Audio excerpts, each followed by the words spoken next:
गोटे पुओ कौन चाहे गोटे झीठू एबे सब लोकर किसी ना किसी तो तांको पार्टनर ठू एक्सपेक्टेशन थाए जेबे से रिलेशनशिप रे आसे सेमिति ही पुआ माने भी तांको गर्लफ्रेंड ठू किसी ना किसी चाहूचंती सबुठु प्रथम और निहाती जरूरी तांको इज्जत करिबा चाहे से प्रोफेशनल हो ना पर्सनल सबु पुआ पिला चाहूचंती कि तांको इज्जत मिलू तांको समस्ते वैल्यू करंतु हेले जो परिस्थिति थाउ जेबे को पुअर भल सांग अछंती तो से केबे चाहिबनी कि ता गर्लफ्रेंड और ता वाइफ तांको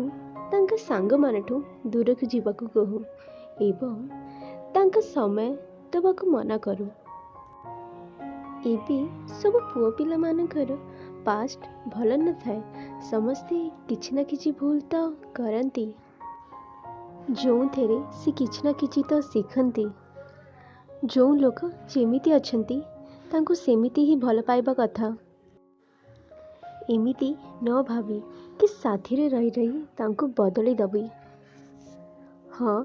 खराब व्यवहार बदलिबा पई चेष्टा कर किंतु तांका व्यक्तित्व केबे भी बदलिबा चेष्टा करिबनी जो पुओ माने तांका जॉब एवं बिजनेस करिबारे बिजी अछंती आउ तुमको समय दे पारु नाहंती तो तांको तांका कामरू दूर करिबनी सबु लोकंकर व्यक्तित्व तांका कामटू हुए सिए तुम पाई समय निश्चिंत बाहर करिबो काम न कले से तुमको भल फ्यूचर दे पारिब नाही से कष्ट भी तो तुम पाई ही करूचंती ना सबुएले कष्ट करिबा पाई पुओ माने ही आगु आसंती केबे केबे झियो माने को भी कष्ट करिबा दरकार आउ बुझिबा दरकार कि पुओ माने कौन चाहूचंती तांकठू भल पाइबा न हेले सब संपर्क अधा लागे भल पाउच जेतिकी कहूच सेतिकी देखा हुए जीवन को रंगरू भरी दिया आउ सुंदर बनी दिया।